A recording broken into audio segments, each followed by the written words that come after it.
नमस्कार दोस्तों।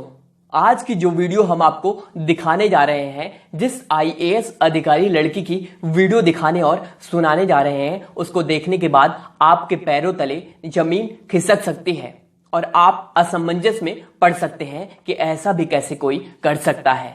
लेकिन उससे पहले कुछ पंक्तियां आपके लिए पेश करता हूं।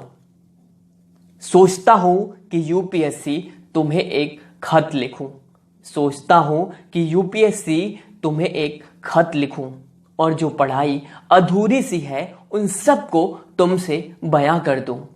वो जो खामोशी और खालीपन का एहसास परीक्षा हॉल में रहता है, उसे स्याही से भर कलम में उकेर दूं। सोचता हूं कि यूपीएससी तुम्हें एक खत लिखूं।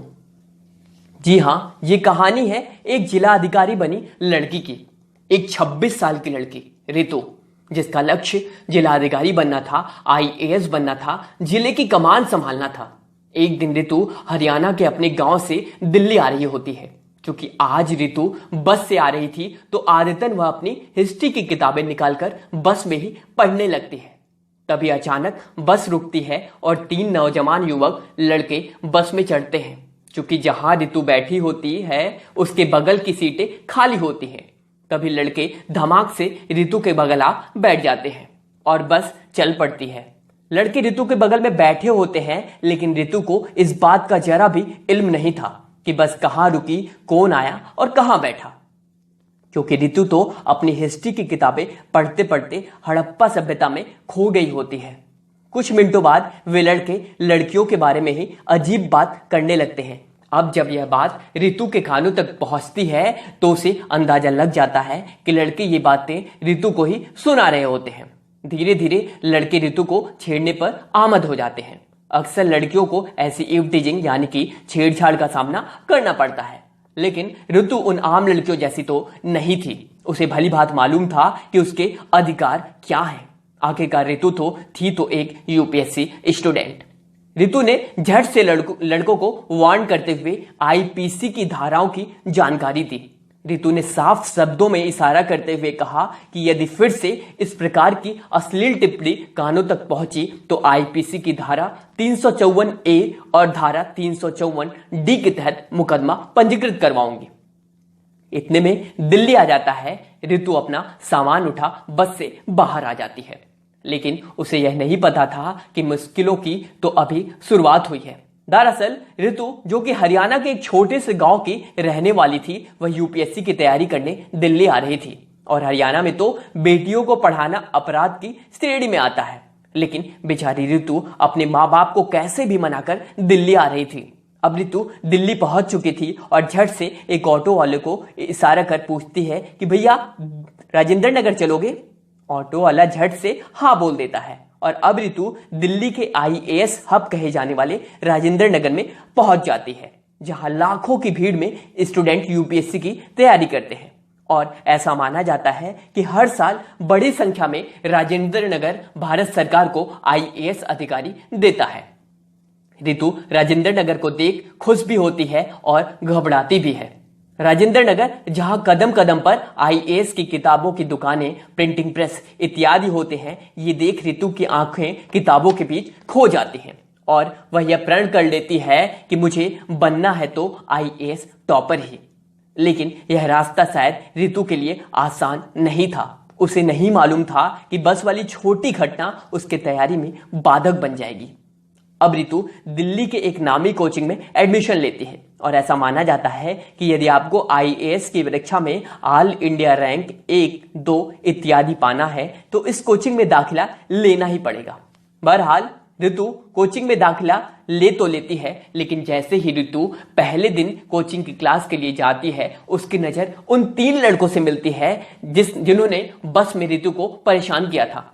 उन्हें देख रितु परेशान हो जाती है, थोड़ा असहज और असामान्य महसूस तो करती है, लेकिन अगले ही पल अपना ध्यान हटाते हुए क्लास पर फोकस करने लगती है।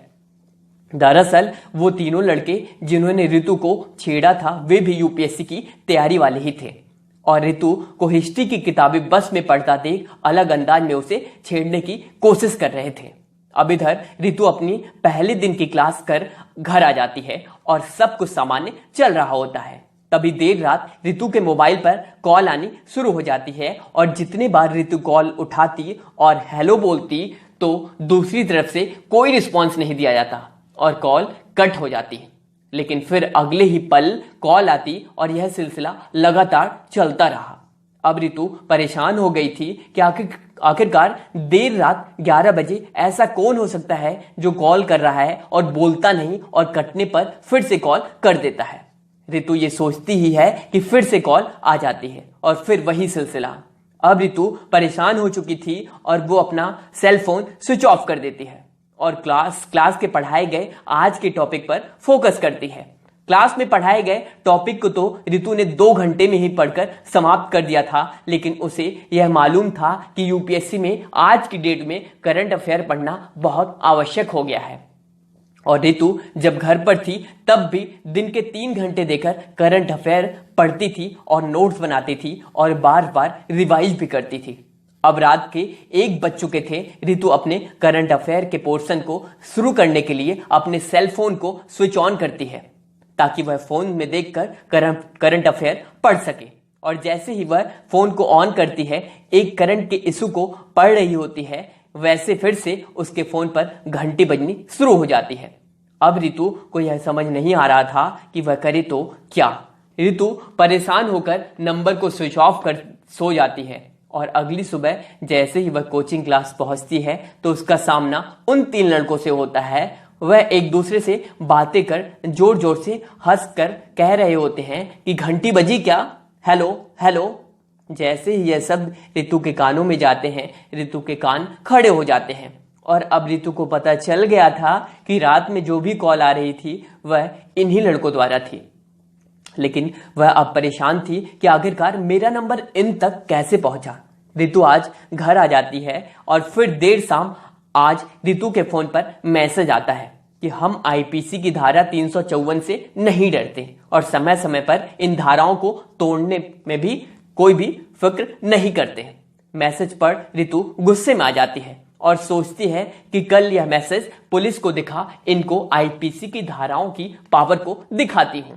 लेकिन अगले ही पल उसे घर की याद आ जाती है कि कैसे मम्मी पापा ने मुझे कितनी मुश्किलों में भेजा है और यदि यहाँ कोई समस्या हुई तो कहीं मुझे फिर से घर ना जाना पड़ जाए। और अगली सुबह रितु अपने नंबर को बदल देती है। जी हाँ, रितु ने अपने नंबर को बदल दिया और एक नया नंबर ले लेती है और इस बार वह नया नंबर कोचिंग में रजिस्टर्ड नहीं कराती क्योंकि उन लड़कों को यह नंबर वहीं से मिला था। लेकिन इसके बावजूद लड़के उसे हर दिन कोचिंग क्लास में परेशान करते। अब रितु को ऐसी प्रतिदिन की इवटीजिंग यानी कि छेड़छाड़ की आदत पड़ गई थी, लेकिन उसे मालूम था कि उसका लक्ष्य क्या है। इधर लड़कों की इवटीजिंग जारी थी, उधर रितु अपनी पढ़ाई में दिन रात एक करती गई। लगातार वह पढ़ाई में घंटों की संख्या बढ़ाती गई और शायद किसी ने सही ही कहा है कि सत्य कभी पराजित नहीं होता। देर से ही सही, यदि आप अपने सच्चे हो तो उसका सकारात्मक परिणाम मिलता ही है। और यही रितु के साथ भी हुआ। रितु अपने दूसरे प्रयास में यूपीएससी की प्री परीक्षा निकाल लेती है और अब कड़े मेहनत से मेंस के लिए लग जाती है।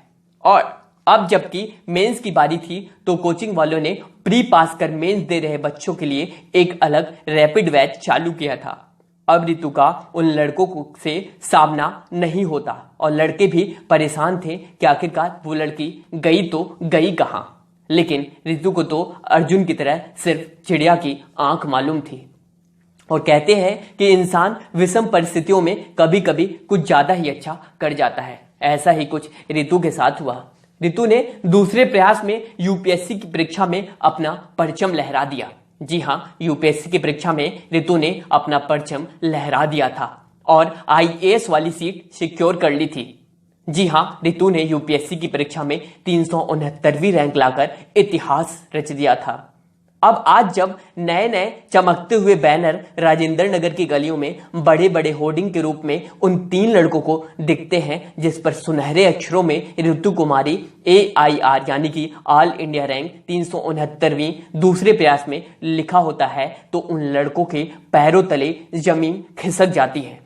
जी हाँ दोस्तों, ये तो ऋतु की स्टोरी थी। दोस्तों, यदि आपको ये स्टोरी अच्छी लगी, यदि आपको इस तरह की स्टोरी अच्छी लगी तो इस वीडियो को अधिक से अधिक शेयर करें। एक इंफॉर्मेशन देनी है आपको कि प्लीज इस वीडियो को अधिक से अधिक शेयर करें। और यदि आप हमें अभी तक फॉलो कर रहे हैं और आपको फ्री क्लास नोट्स, यूपीएससी के फ्री क्लास नोट्स चाहिए, तो आप हमारी वेबसाइट www.onlyupsc.in पर जाकर विजिट कर सकते हैं। वहां करंट अफेयर और डेली क्लास नोट्स के नोट्स यहां पे प्रोवाइड किए जाते हैं, तो आप बेझिझक उस पर जाइए। और यदि आपको ये स्टोरी ऋतु की अच्छी लगी तो इस वीडियो को अधिक से अधिक शेयर करें, ताकि अगली किसी भी ऋतु की जिंदगी में इस तरह के भूचाल आने से बच जाएं और ऐसे मनचले लड़के जो लड़कियों को परेशान करते हैं उन पर लगाम लगाया जा सके। आशा करता हूं आपको ये वीडियो पसंद आई होगी।